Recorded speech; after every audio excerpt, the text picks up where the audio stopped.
Hello everyone, welcome back to our channel.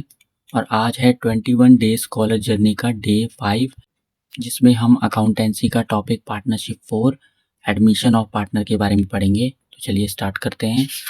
Meaning, when a partner joins an existing partnership, जब कोई new partner firm के अंदर join करता है तो उसे बोलते हैं एडमिशन ऑफ पार्टनर। कौन कौन से चेंजेस आते हैं? फर्म का स्ट्रक्चर चेंज होता है, प्रॉफिट शेयरिंग रेशो पार्टनर्स के बीच में चेंज होती है और उनकी रिस्पॉन्सिबिलिटीज भी चेंज होती है। Why new partner is admitted, new partner को पार्टनरशिप फर्म में एडमिट करने का कौन सा रीजंस है? First, when more capital is required, जब फर्म के अंदर ज़्यादा कैपिटल की रिक्वायरमेंट होगी उस केस में न्यू पार्टनर को एडमिट किया जाएगा। मैनेजरियल कैपेबिलिटी इंक्रीज, जब बिजनेस के अंदर काम करने की एक्टिविटी जो है, काम का बर्डन है वो बढ़ गया है, तो उस केस में हम एक न्यू पार्टनर को एडमिट करेंगे। When size of business is increase, जब बिजनेस का साइज इंक्रीज होगा और जब बिजनेस की रेपुटेशन इंक्रीज होगी। What adjustment required at the time of admission, admission के टाइम पे कौन कौन सी एडजस्टमेंट्स रिक्वायरमेंट है? सबसे पहले न्यू प्रॉफिट शेयरिंग रेशो और सैक्रिफाइस रेशो कैलकुलेट की जाएगी। ट्रीटमेंट ऑफ गुडविल, गुडविल का ट्रीटमेंट किया जाएगा। Revaluation of assets and liabilities, assets और लाइबिलिटीज की वैल्यूज को रिवाइज किया जाएगा। Adjustment of reserve profit loss, profit losses और रिजर्व का एडजस्टमेंट किया जाएगा। और लास्ट, एडजस्टमेंट ऑफ कैपिटल। ये सारी एडजस्टमेंट्स होती हैं एडमिशन के केस में।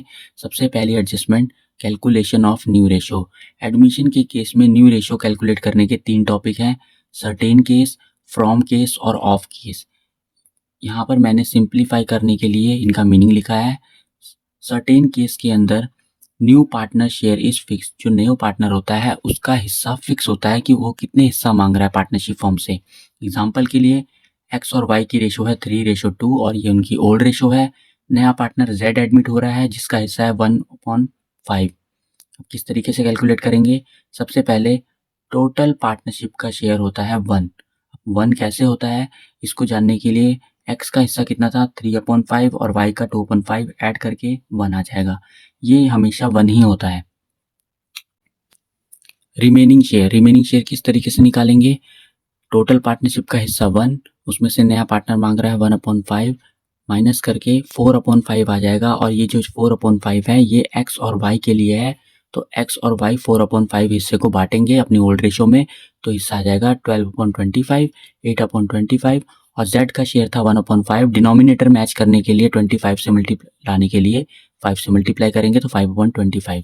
यहाँ न्यू रेशो हो जाएगी एक्स वाई जेड की 12:8:5, ये हो गई उसकी न्यू रेशो। केस बी है हमारा फ्रॉम केस।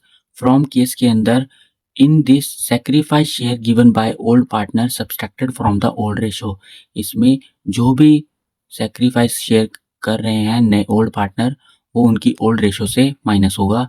यानी कि इस केस में न्यू रेशो का फॉर्मूला हो जाएगा old ratio minus sacrifice ratio. A और बी पार्टनर है 7 और 5 की रेशो में। जो सी एडमिट हो रहा है उसे 1/24 हिस्सा ए से मिल रहा है और 1/8 हिस्सा बी से। यहाँ पर फ्रॉम वर्ड लिखा हुआ है तो इस केस में डायरेक्टली माइनस करेंगे। ए का ही ओल्ड रेशो था 7/12 और उसका सेक्रीफाइस हिस्सा था 1/24, लेस करके आ जाएगा 13/24। बी का ओल्ड रेशो था 5/12 और सेक्रीफाइस हिस्सा था 1/8, माइनस करके आ जाएगा 7/24।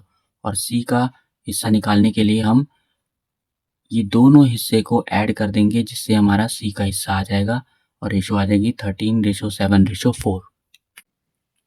थर्ड केस है ऑफ केस। इस केस में old partner give a part of share to new partner, जो पुराने पार्टनर्स होते हैं वो नए पार्टनर को अपने शेयर का कुछ हिस्सा देते हैं। एक्स और वाई पार्टनर है, उनकी रेशो है 7:3। जेड एडमिट हो रहा है, X surrender 1/7 of his share और Y surrender 1/3 of his share. मतलब कि एक्स अपने शेयर का 1/7 हिस्सा और वाई अपने शेयर का 1/3 हिस्सा जेड को दे रहे हैं। तो सबसे पहले हम मल्टीप्लाई करके वो हिस्सा निकालेंगे। एक्स का ओल्ड रेशो था 7/10 और वो हिस्सा दे रहा था 1/7, तो कितना हिस्सा दे रहा था वो 7/70, जिसको कट करके 1/10 आ जाएगा। वाई का ओल्ड रेशो था 3/10, जो अपने शेयर का 1/3 हिस्सा दे रहा था, जिसको मल्टीप्लाई करके आएगा 3/30, ये भी आ गया 1/10। और ये दोनों हिस्सा सेक्रीफाइस हिस्सा है। इसके बाद हम न्यू रेशो का फॉर्मूला लगाएंगे old ratio minus sacrifice ratio. Old ratio में से यही सेक्रीफाइस हिस्सा लेस कर देंगे तो इनका न्यू रेशो आ जाएगा। और z का हिस्सा निकालने के लिए दोनों सैक्रिफाइस हिस्से को ऐड कर दो तो z का हिस्सा आ जाएगा। रेशो बन गई 6:2 और कट करके आ जाएगी 3:1 की new ratio. Treatment of goodwill. अब गुडविल का ट्रीटमेंट क्या होगा? जब कोई भी नया पार्टनर बिजनेस के अंदर एंटर होता है तो वो कैपिटल तो लाएगा ही लाएगा, साथ ही साथ वो गुडविल भी लेकर आएगा। First case, when new partner bring goodwill in cash. जब नया पार्टनर गुडविल कैश में लाता है तो जनरल एंट्री क्या होगी? फर्स्ट एंट्री, कैश या bank account debit to new partner capital account. नया पार्टनर जितना भी कैपिटल लाएगा वो क्रेडिट करेंगे। और to, premium for goodwill account. जब भी नया पार्टनर गुडविल कैश में लेकर आता है तो प्रीमियम फॉर गुडविल अकाउंट से क्रेडिट करते हैं। Second entry, premium for goodwill account debit to old partner capital account. जो भी नया पार्टनर गुडविल का हिस्सा लेकर आया होगा उसे ओल्ड पार्टनर बांट लेंगे आपस में। कौन सी रेशो में? सैक्रिफाइस रेशो में। नोट, अगर सम के अंदर न्यू रेशो नहीं गिवन है तो हमें ओल्ड रेशो को ही सैक्रिफाइस रेशो मान के उसी में हम डिवाइड करेंगे गुडविल को। Second case, if goodwill withdrawn by old partner. अगर जो गुडविल ओल्ड पार्टनर को मिली है वो अगर वो विड्रॉ कर लेते हैं फर्म से तो एंट्री होगी old partner capital account debit to cash और bank account. When new partner doesn't bring goodwill in cash. जब जो नया पार्टनर है वो गुडविल कैश में नहीं लेकर आता तो फर्स्ट एंट्री होगी कैश और bank account debit to new partner capital account. और second entry, new partner current account debit to old partner capital account. जब भी नया पार्टनर गुडविल कैश में नहीं लेकर आता तो उस केस में हम करंट अकाउंट ओपन करते हैं। When new partner bring goodwill in kind. जब नया पार्टनर गुडविल एसेट्स की फॉर्म में लेकर आता है तो उस केस में sundry assets account debit. Assets का बैलेंस डेबिट होता है तो उनको डेबिट करेंगे to new partner capital account. नए पार्टनर का कैपिटल अकाउंट क्रेडिट करेंगे to premium for goodwill account. इसमें भी प्रीमियम फॉर गुडविल अकाउंट को क्रेडिट करेंगे। और सेकेंड एंट्री में premium for goodwill account debit to old partner capital account. जो भी गुडविल का हिस्सा होगा वो ओल्ड पार्टनर सैक्रिफाइस रेशो में डिस्ट्रीब्यूट कर लेंगे। नेक्स्ट है हिडन गुडविल। हिडन गुडविल का क्या फॉर्मूला होता है? Total capital minus combined capital. Step 1, find total capital. Total capital किस तरीके से फाइंड आउट करेंगे? जो भी नए पार्टनर का कैपिटल होगा मल्टीप्लाई उसका रिवर्स ऑफ शेयर, उसके जितना भी शेयर होगा उसको रेसिप्रोकल करेंगे तो टोटल कैपिटल आ जाएगी। कंबाइंड कैपिटल के लिए हमें सभी पार्टनर्स की कैपिटल को कंबाइन करना है और स्टेप 3 में हम इन दोनों का डिफरेंस पता करेंगे। जो भी डिफरेंस आएगा वो होगा हिडन गुडविल। इसके बाद जनरल एंट्री क्या होगी? न्यू पार्टनर का करंट अकाउंट डेबिट करेंगे और ओल्ड पार्टनर में बांट देंगे, वो भी सैक्रिफाइस रेशो में। लास्ट केस है goodwill already appear in the books. जब गुडविल बैलेंस शीट के अंदर होगी तो उस गुडविल को ओल्ड पार्टनर ओल्ड रेशो में डिस्ट्रीब्यूट कर लेंगे। Revaluation account, it is a nominal nature account in which all the increase और decrease value of assets and liabilities should be recorded. मतलब रिवैल्यूएशन अकाउंट कौन सा अकाउंट है? Nominal nature का account है जिसमें एसेट्स और लाइबिलिटीज की चेंज्ड वैल्यू को रिकॉर्ड करते हैं। फॉर्मेट हमारा रिवैल्यूएशन का ये रहा। अगर जितनी भी एसेट्स इंक्रीज होगी तो प्रॉफिट है हमारा, इसीलिए उसे हम क्रेडिट करेंगे। एसेट डिक्रीज होने पर डेबिट। लाइबिलिटी इंक्रीज होगी तो लॉस है इसलिए हम उसे डेबिट करेंगे और लाइबिलिटी डिक्रीज होने पर credit. Provision for doubtful debt हम डेबिट कब करेंगे? जब केस कौन सा होगा हमारा? Increase, create, made, required. इन केसेस में हमें लॉस है इसीलिए हम प्रोविजन को डेबिट करेंगे और जब भी प्रोविजन रिड्यूस होगी तो क्रेडिट करेंगे। अनरिकॉर्डेड लाइबिलिटी नुकसान है इसीलिए हम इसे डेबिट करेंगे और एसेट्स प्रॉफिट है इसे क्रेडिट करेंगे। उसके बाद बैलेंस करने पे प्रॉफिट और लॉस रिवैल्यूएशन का, जिसे हम ओल्ड रेशो में डिस्ट्रीब्यूट करेंगे। मेमोरेंडम रिवैल्यूएशन अकाउंट, जब कोई भी पार्टनर अपनी एसेट्स और लाइबिलिटीज की वैल्यू में कोई भी चेंजेस नहीं चाहता, वो ये नहीं चाहते कि पार्टनर्स की एसेट्स और लाइबिलिटीज में कोई चेंज आए, तो उस केस में हम मेमोरेंडम रिवैल्यूएशन अकाउंट बनाते हैं।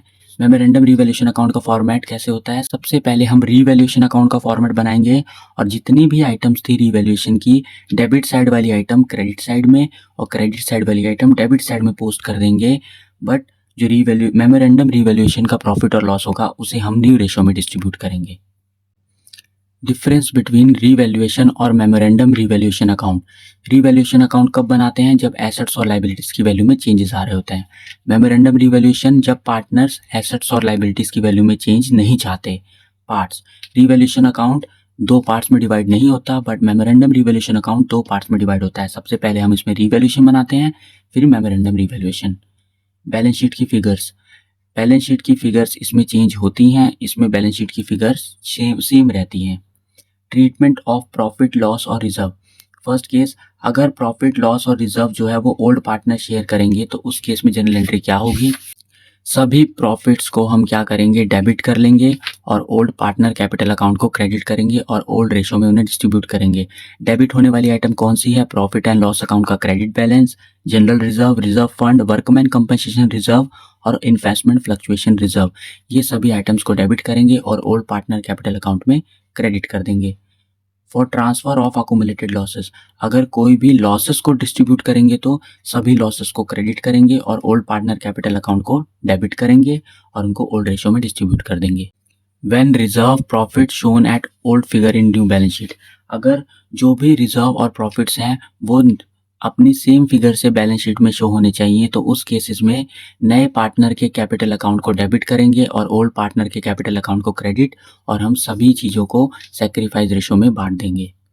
Preparation of new balance sheet, admission के केस में न्यू बैलेंस शीट कैसे बनाते हैं, सबसे पहला स्टेप रिवैल्यूएशन अकाउंट बनाएंगे और रिवैल्यूएशन अकाउंट का जो भी प्रॉफिट और लॉस होगा वो पार्टनर कैपिटल अकाउंट में ट्रांसफ़र करेंगे। पार्टनर कैपिटल अकाउंट के अंदर हम न्यू पार्टनर को भी इंक्लूड करेंगे और स्टेप 3 में नई बैलेंस शीट बनाएंगे जिसमें बैलेंस शीट में सारी एसेट्स और लायबिलिटीज़ की वैल्यू चेंजेस होंगी। Adjustment of partner capital account, partner capital account को एडजस्ट कैसे करते हैं एडमिशन के केस में, सबसे पहला case, when old partner capital account adjusted on the basis of new partner capital, जो भी पुराने पार्टनर का कैपिटल अकाउंट है वो नए पार्टनर के कैपिटल के बेस पे एडजस्ट होगा।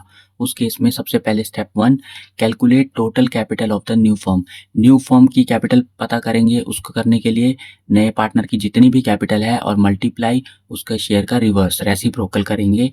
फॉर एग्जांपल, नए पार्टनर की कैपिटल है 30,000 और उसका हिस्सा है 1/4, जिसे हम 4/1 करके 1,20,000 की नई कैपिटल निकालेंगे। Step 2, calculate new capital in new ratio, जो भी न्यू कैपिटल आई है फर्म की उसे हम न्यू रेशो में डिस्ट्रीब्यूट करेंगे। Step 3, calculate adjusted capital of the old partner, जो भी ओल्ड पार्टनर है उनकी एडजस्टेड कैपिटल को कैलकुलेट करेंगे। एडजस्टेड कैपिटल किस तरीके से कैलकुलेट करेंगे, सबसे पहले ओपनिंग कैपिटल, उसमें ऐड करेंगे रिजर्व्स और जितना भी शेयर ऑफ गुडविल होगा, रिवैल्यूएशन प्रॉफिट होगा, ये सारी चीज़ें ऐड करेंगे और रिवैल्यूएशन लॉस और पुराना गुडविल जो राइट ऑफ होगा उनको लेस करने के बाद एडजस्टेड कैपिटल आ जाएंगी। Step 4, find out the surplus और डेफिशिएंसी, इसके बाद हम सरप्लस और डेफिशिएंसी पता करेंगे। सरप्लस और डेफिशिएंसी कैसे पता करेंगे, न्यू कैपिटल जो होगी उसमें से एडजस्टेड कैपिटल माइनस करेंगे। अगर सरप्लस का केस होगा तो उस केस में पार्टनर जो है एक्स्ट्रा पैसा, कैपिटल का पैसा विड्रॉ कर लेंगे। अगर डेफिशिएंसी का केस होगा तो पार्टनर को उतना पैसा लेकर आना पड़ेगा फर्म के अंदर। Second case, when new partner capital is not given, capital calculate on the proportionate to the share of old partner capital, तो इस केस में जो है नए फर्म की कैपिटल नहीं गिवन है तो स्टेप 1, कैलकुलेट करेंगे एडजस्टेड कैपिटल। एडजस्टेड कैपिटल हमने पहले सीख लिया कि कैसे कैलकुलेट करते हैं।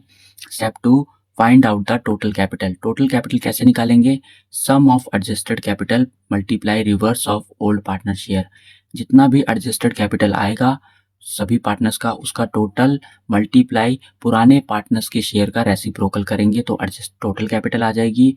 फिर स्टेप 3 में न्यू पार्टनर की कैपिटल कैलकुलेट करेंगे जिसमें टोटल कैपिटल जो आई है उससे नए पार्टनर का शेयर करके नए पार्टनर की कैपिटल निकालेंगे। Last case, when new firm capital is already given, इस केस में नए फर्म की कैपिटल हमें पहले से ही गिवन है तो स्टेप 1, डिस्ट्रीब्यूट करेंगे कैपिटल को न्यू रेशो में। स्टेप 2, एडजस्टेड कैपिटल पता करेंगे। स्टेप 3 में सरप्लस और डेफिशिएंसी, वो भी फर्स्ट केस के जैसे हमने फर्स्ट केस में सरप्लस और डेफिशिएंसी पता किया था वो पता करेंगे। तो ये सारा टॉपिक था एडमिशन ऑफ पार्टनर का। आई होप आपको सभी टॉपिक समझ में आया होगा। तो इस वीडियो को लाइक करें, शेयर करें, सब्सक्राइब करें। Thank you so much.